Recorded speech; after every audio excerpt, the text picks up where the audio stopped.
Hey guys, what's going on? I'm here with Clinton here. He's with ClintFit Consulting and he is a life coach. He's certified in exercise science and he's also a nationally certified personal trainer. And we're going to go over how to get started in your fitness journey today.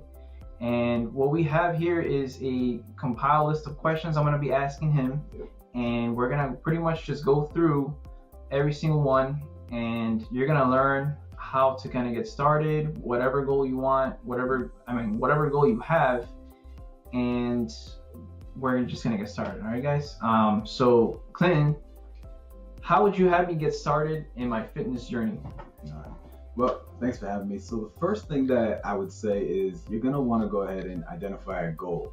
First thing is, what do you want to accomplish? Is it fat loss, muscle gain? Is it just overall performance? Things like that.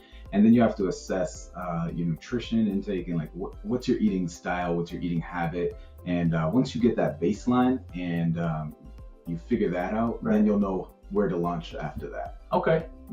Yeah. So, well, let's say my goal is to lose 100 pounds by next year, 1 year from now. I want to lose 100 pounds. Yeah. How would you have me go off based off of that, what you know now? First things first is start with your nutrition, because even without the exercise, your nutrition is probably how you got to the weight that you're at now. So it's your eating habit. Identify that. What do you eat? Do you snack a lot? What are your choices? Is it a lot of fried food? Is it a lot of foods with trans fat? Is it processed? Things like that. And then after you identify that, you start making small changes. I would recommend shifting in a very slow manner, because if you do a drastic change, you usually have that clash, and it doesn't go very well. So you want to make sure that you shift and start focusing on your macros and whatnot, and shift there. And then after that, you want to incorporate the basic 6, which is your for exercises. Those are going to be your some sort of bench press or a dip or push-ups, whatever you have access to. Then it'll be an overhead shoulder press if you have dumbbells or a bar. If you have if you're only calisthenic, then you want to make sure that you do a handstand push-up, something like that for the overhead press. After that, you need 2 pulls. That would be a lat pull down or pull-ups or chin-ups, whatever they are. And then after that, you want to do some sort of row, whether it's a seated row, a bent over one arm, dumbbell row, whatever that case is. You do that. And the other 2 to finalize the 6 would be a squat, some form of squat or a lunge, and then it would be a deadlift. So okay. So we pretty much cover every single muscle in our body, pretty much. Right, exactly. Okay. Yeah. So, all right. So then I feel like on your website, I see that you have something called a living system, and you have modules for it. Yes. Like, can you go into detail about that? So a living system is a system that's set up so that anybody, any human at all, can create a foundation of fundamental human experiences. And what it is module 1 would be nutrition, what you take in. Number 2, physical activity, whether it's fitness or just simply walking. And number 3 would be your relationships in your life, because that can cripple your motivation if you have bad relationships. You want to make sure you focus on that. Right. Number 4 would be neuroplasticity, in the process of learning, so that you can develop new skills or practice. If you're new to fitness, you have to go through those motions with light weight so you get used to it. Yeah. Number 5 would be your process of thinking. It would be, how do you think? What's your process, your habitual thinking? Do you always look at exercise as work, or do you look at it as enjoyment? When you eat healthy, is it agonizing to you? Is it hard? And that's due to your perception and the way that you perceive reality. So number 6 would be your goals and your vision, long-term vision and the short-term goals, and goals break down into steps. And then number 7 would be autonomy and action, and that's making the choice to actually do something about your situation and make a difference. Okay. All right. So I like the nutrition and physical activity part of it. It's very important for somebody who wants to actually take action right away. Yeah. The first 2 actions should always be, nutrition and what are you actually going to do in the gym, right? Based on what your goal is. Exactly. So let's touch a little bit upon like nutrition. Like, what would you have me focus on, first few days and obviously throughout the whole fitness journey I'm in, to lose those 100 pounds? So the first things first is you want to look at 2 things: the type of calories that you're taking in. So you look at your macros, those are your carbohydrates, your proteins, and your fats. look at what you're taking in. And then the second piece is how much water do you drink? Because even if you take in good health and you're not hydrated, the body can't actually, it can't execute those cellular functions that it needs to without water. Right. Water is, so it's huge. You know that. Yeah, it's get huge. your water up, guys. Yeah, definitely stay hydrated. Mm-hmm. I would say at least 3 liters per day. And if you're exercising, add another liter or 2 because you're sweating it out. Definitely. But yeah, so make sure you look at that. So once you get your water down, you start drinking more water, flushing stuff out. You want to look at what are your macros? How many carbs do you eat per day? And you can use MyFitnessPal to measure this kind of stuff, and you just log it in. Keep a journal, definitely. MyFitnessPal makes it easy. Everybody has their phone, they're always carrying it. Just pop it in there. Go ahead and look at your protein. Go ahead and look at your fats. Even if you're eating healthy fats, your body can't burn the fat that it has. If you keep giving it fat to burn, it never gets to the stuff that's there. So if you're trying to get to the bottom of the barrel, so to speak, don't keep throwing stuff in the barrel because you're never going to reach the bottom. Okay. So that's what you got to look at. You want to start there. Okay. So what about protein? How should I space out my protein? When should I eat it? How much of it should I have? Mm-hmm. So let's say I weigh 250 pounds.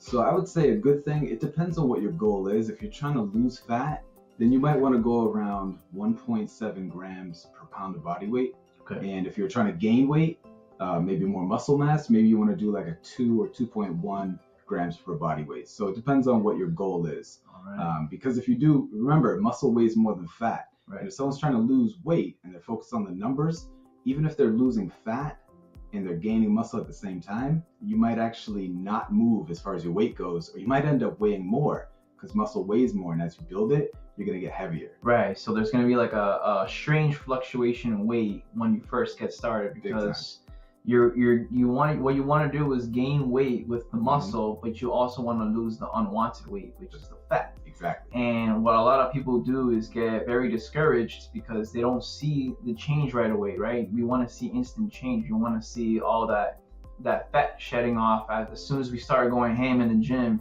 going crazy in the gym, Yeah, so like it's kind of hard at first, but once you do lose a lot of like that water weight, and once you start getting used to like the fact that you are going to be gaining muscle, the healthy muscle, like you're gonna see significant change, and it's the good way to lose weight, not the bad way. Right. The bad way would be like what, Clint? Like running every day and just strictly running just to lose. You can only get so far with running. You need to be able to build muscle so that it helps burn off the fat.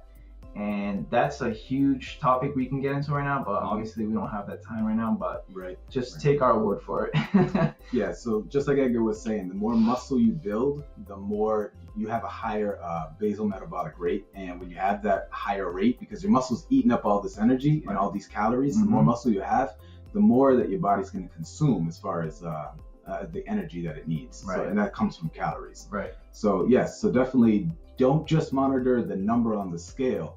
Monitor your strength, your density. Are your arms getting tighter? Are they flabby? Look at how your clothes feel. Look at how your body looks in the mirror. Because the number on the scale doesn't always mean that you're not succeeding.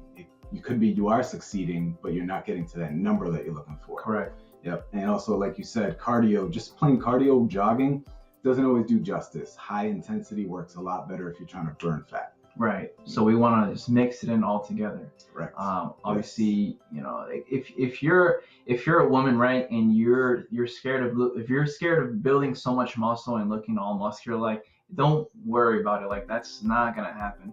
You can try your hardest and you won't gain a lot of muscle. Like, that happens over a long period of time. We're talking years and years. Yeah. Like, I've been doing this for 7.5 years and I still haven't hit my pinnacle on like what I want to look like as muscle mass. Right. So like it takes time, ladies. Like, don't worry about that. Like, you're not gonna look like a freak in the gym either. Just hit the weights, which is really important. You want to tear down a bunch of muscle fibers, little ones that it's gonna help rebuild and burn as much fat as you can.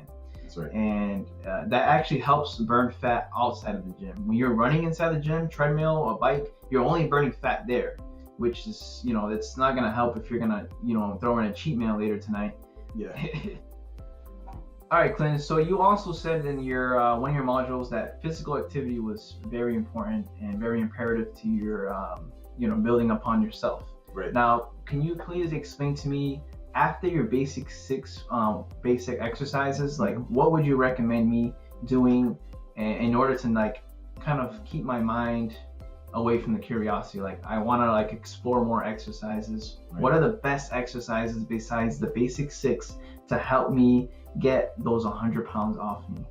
So after you get down the basic six, you've been doing those. To prevent getting bored, you want to switch things up. So what you can do is start doing variations of them. So like I was saying, if you're doing a typical squat, you can switch it up and start doing lunges instead. You can do the Bulgarian lunges, you can do standing lunges, back lunges, side lunges. You can switch it up and pick one and focus on that for a little while so you can develop those. Because remember, when your body moves in different directions, you start using other muscles such as intrinsic muscles, which stabilize the position or stability stance. Muscles. Right, exactly. So if you start targeting that because of a variation in a move, you're going to start stimulating those muscle groups that you were originally stimulating in a different way, build more, challenge them more, and that way you keep it going and you're progressive and you want to grow from that. So with the squat, change it to a lunge. With a deadlift, if you're doing a typical deadlift, you can switch to a sumo deadlift where your stance is wider. You can switch it to Roman deadlift, so a single leg with dumbbells. You can switch it up that way. You can also jump on the equipment. It's not really a machine, but you jump on it and you can do back extensions. That's going to work a lot of the same muscles a deadlift would. So you can switch it up. Okay. For if you're doing lat pull downs, maybe go from an underhand grip for a chin up and then go out wide. And you can target more of your lats and your back. If you're doing a seated row, change the grip. If you're using the piece that you hold your hands close together with a close grip, switch it out to neutral grips that are wide or a wide flat, or switch it under. So you have that row with your arms facing upward. Changing your grip often changes the muscle or the major muscle target, and it targets it in different ways.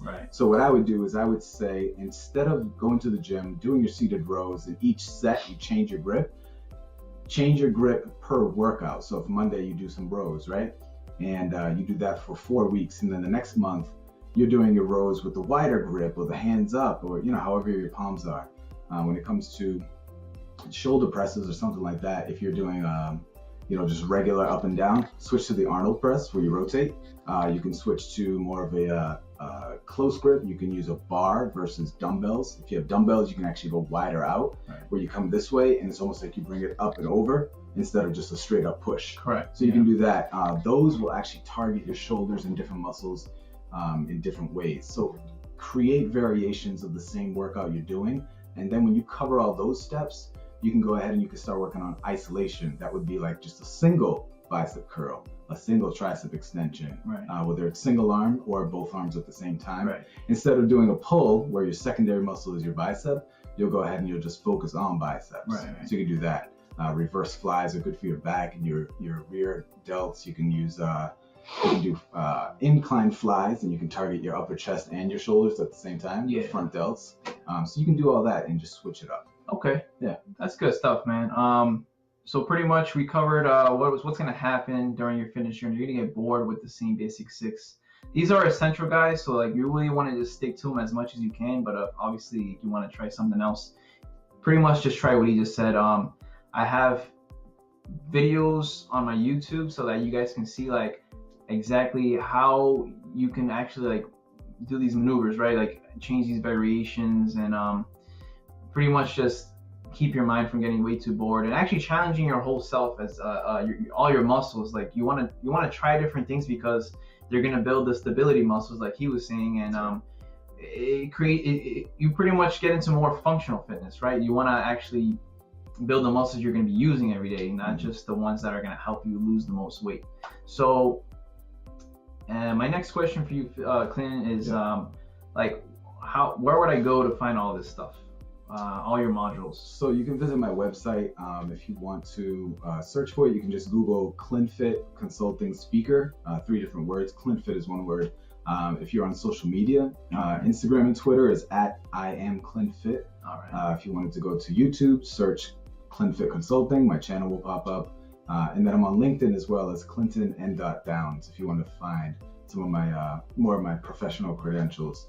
But it'll give you a link. All those have a link to my website. So whichever one you find first, you'll get there. All right. Yeah. Sounds good. Facebook.com. All right. You know what? I'm actually gonna have the links in the description, guys. Just nice. Check him out. He's really, this guy knows what he's talking about, right? Yeah, thanks. So yeah, definitely gonna end the video off here. I hope to wish you really well in your fitness journey. If you haven't started today in the gym, like, you gotta start today. Get started. Do it today. Don't wait. Make a huge 1-year goal, right? So like by next summer, by the next time we want to go to the beach, you're gonna be ready. Mm-hmm. For the most case, it only takes a year to kind of transform your body into like what you really want it to look like, mm-hmm. if you really stay persistent and dedicated to it. Some people it takes 2 years, which is fine. But you can get it done in 1 year if you stay really persistent. And definitely check out his 7 modules, guys. Like, this is gonna really help you stay motivated and consistent in the gym. Like, a lot of us go into the gym not knowing what we're gonna do and how to do the exercises, so we just don't even go at all, right? So like, who cares? Do it. Yeah, you want to show up. We show care. up. It's really important to keep stay in a healthy state. Do it for, if you're not doing it for yourself, do it for your family. Do it for somebody who really cares for you. Like, they want to see you do good. They want to see you healthy. It doesn't take too much. It only takes 30 minutes a day. Like, if anything. So like, just the first thing to do is just start, right, Clinton? That's right. You gotta start. You gotta show up and just do something. Just start, guys. Just start going. All right. Well, I hope you enjoyed this video, guys. I'll be making more soon, and I'll be seeing Clinton here again for a follow-up video. And do you have anything else you want to say, Clinton? Thanks for having me. Appreciate it. Check out Edgar's programs. You'll see that in part 2. We'll talk more about the gravity effect. All right. Peace out, guys. See ya. Peace.